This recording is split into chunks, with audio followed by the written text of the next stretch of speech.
Hi kids, good morning. Today we're going to continue reading Edward Tulane. And when we last left off, Pellegrina had just told Abilene and Edward the story about the princess who got turned into a warthog. And Edward doesn't really know how this applies to him. So the next day we're on chapter 5 and we are going to be talking about their upcoming journey.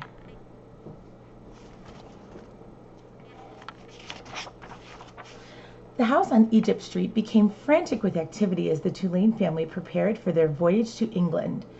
Edward possessed a small trunk, and Abilene packed it for him, filling it with his finest suits and several of his best hats and 3 pairs of shoes, all so that he might cut a fine figure in London. Before she placed each outfit in the trunk, she displayed it to him. "Do you like this shirt with this suit?" she asked him. "Or would you like to wear your black derby? You look very handsome in it. Shall we pack it?" And then finally, on a bright Saturday morning in May, Edward and Abilene and Mr. and Mrs. Tulane were all on board the ship, standing at the railing. Pellegrina was at the dock. On her head she wore a floppy hat strung around with flowers. She stared straight at Edward. Her dark eyes glowed. "Goodbye," Abilene shouted to her grandmother. "I love you." The ship pulled away from the dock. Pellegrina waved to Abilene. "Goodbye, lady," she called. "Goodbye." Edward felt something damp in his ears. Abilene's tears, he supposed. He wished that she would not hold him so tight.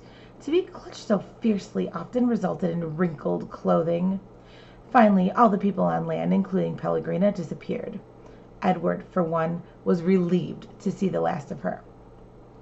As was to be expected, Edward Tulane exacted much attention on board the ship. "What a singular rabbit," said an elderly lady with 3 strings of pearls wrapped around her neck.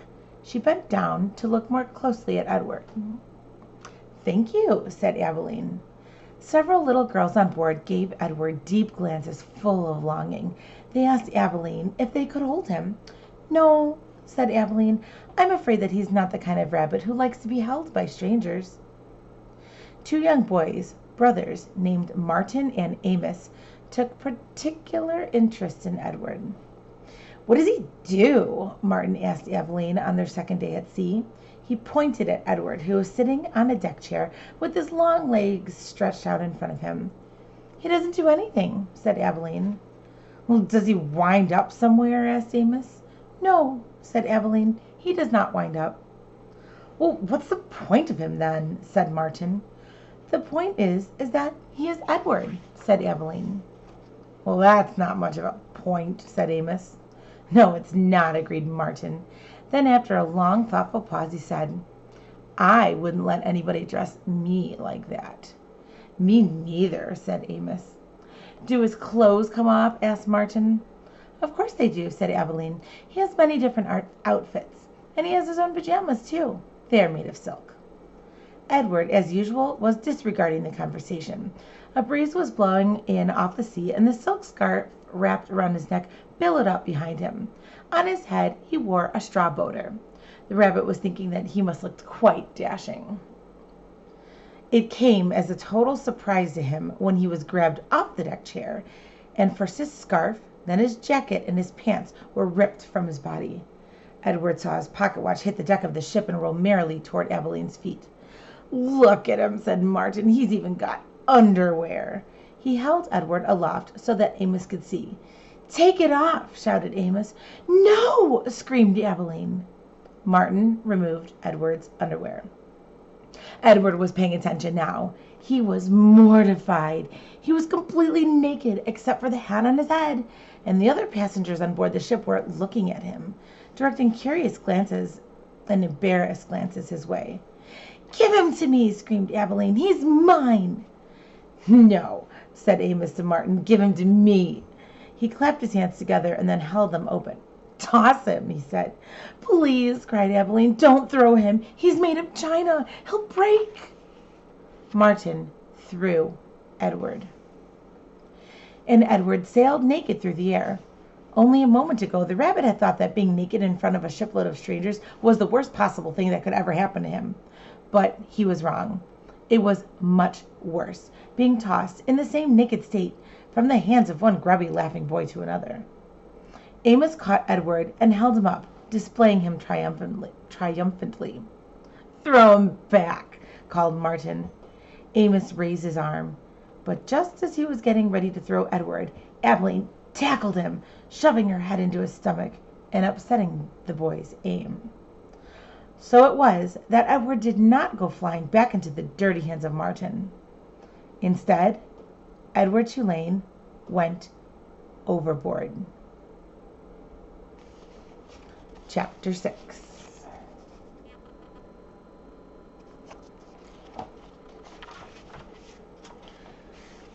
How does a China rabbit die?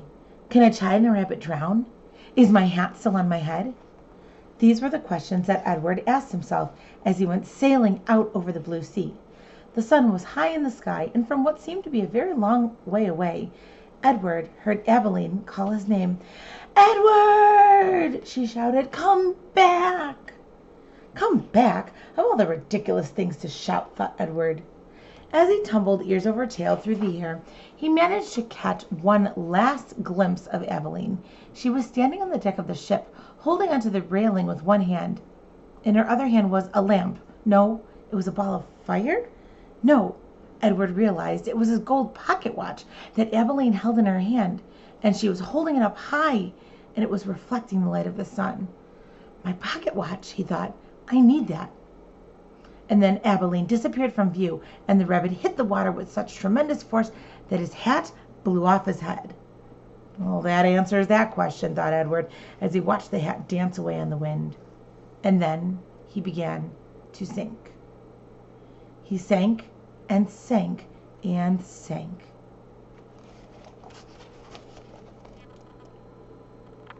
There he goes. There's the cruise ship. And he sank. He kept his eyes open the whole time, not because he was brave, but because he had no choice. His painted-on eyes witnessed the blue water turning to green, and then to blue again. They watched as it finally became black as night. Edward went down and down.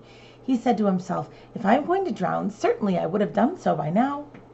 Far above him, the ocean liner, with Abilene on board it, sailed blithely on, and the China rabbit landed, finally, on the ocean floor, face down. And there, with his head in the muck, he experienced his first genuine and true emotion. Edward Tulane was afraid. Chapter 7.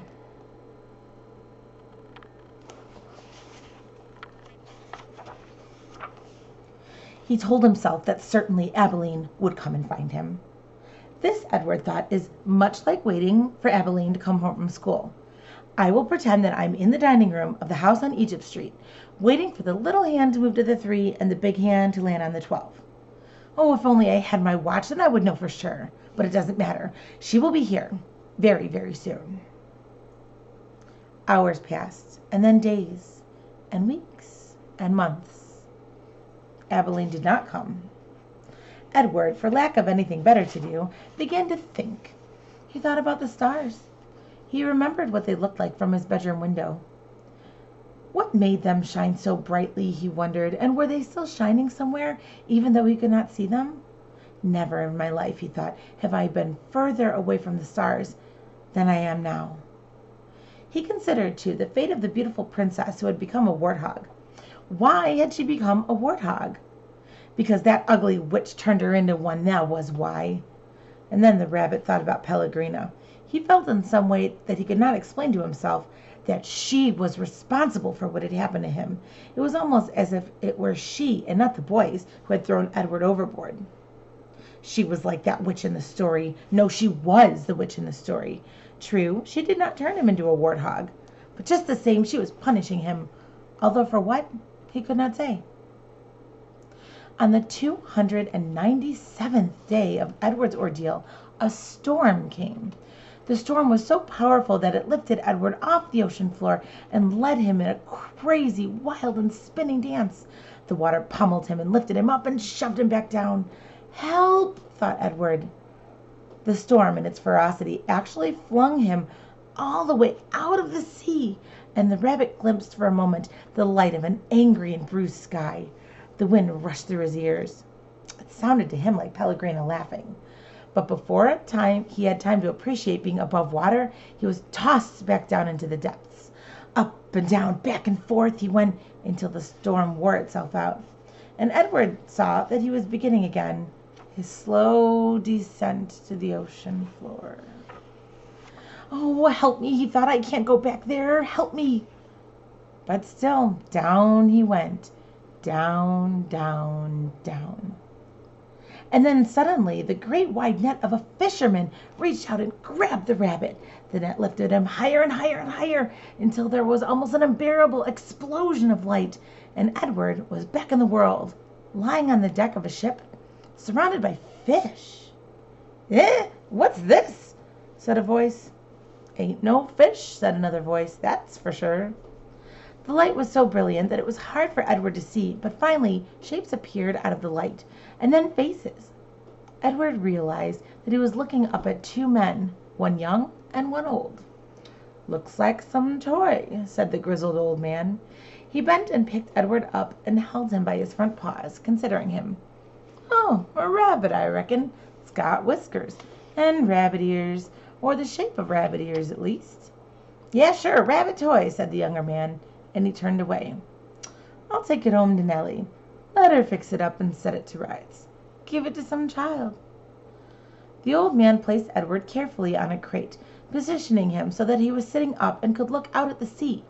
Edward appreciated this nice courtesy of the small gesture, but he was heartily sick of the ocean and would have been satisfied to never set eyes on it again. "There you go," said the old man. As they made their way back to the shore, Edward felt the sun on his face and the wind blowing through the little bit of fur left on his ears, and something filled his chest, a wonderful feeling. He was glad to be alive. "Oh, look at that rabbit," the old man said. "Looks like it's enjoying the ride, don't it?" "Yep," said the young man. In fact, Edward Tulane was so happy to be back among the living that he did not even take umbrage at being referred to as it. Well, that's different. Well, that's all the story that I'm going to read to you today, but I did want to point out a little bit of time here. Time is going to be the theme of this entire story, and I want you to be aware of just how much time is passing. So, remember, Abilene she received him as a 7-year-old, and it was on her birthday, on her 11th birthday? Yeah, 11th birthday. So Edward and Abilene have been together for 4 years now, and she's now 11. When he went down to the bottom of the sea, he was down there, it said, for 297 days. So 1 year is 365 days. So it wasn't quite a year that he was down there for, 297 days. So he had a lot of thinking to do in almost an entire year, face down in the muck at the bottom of the ocean. So just want you to think about that today as we finish up our read aloud. So tomorrow we'll read a couple more chapters, and I'm going to give you segments every time we go. So far we've had some time with Abilene, and now we had some time at the bottom of the ocean, and I'm leaving you where he was plucked out of the sea by a fisherman who said he's going to take him home to his wife named Nellie, and we will continue our adventure tomorrow. So in the meantime, I hope you have a nice day, and I'll see you tomorrow. Bye.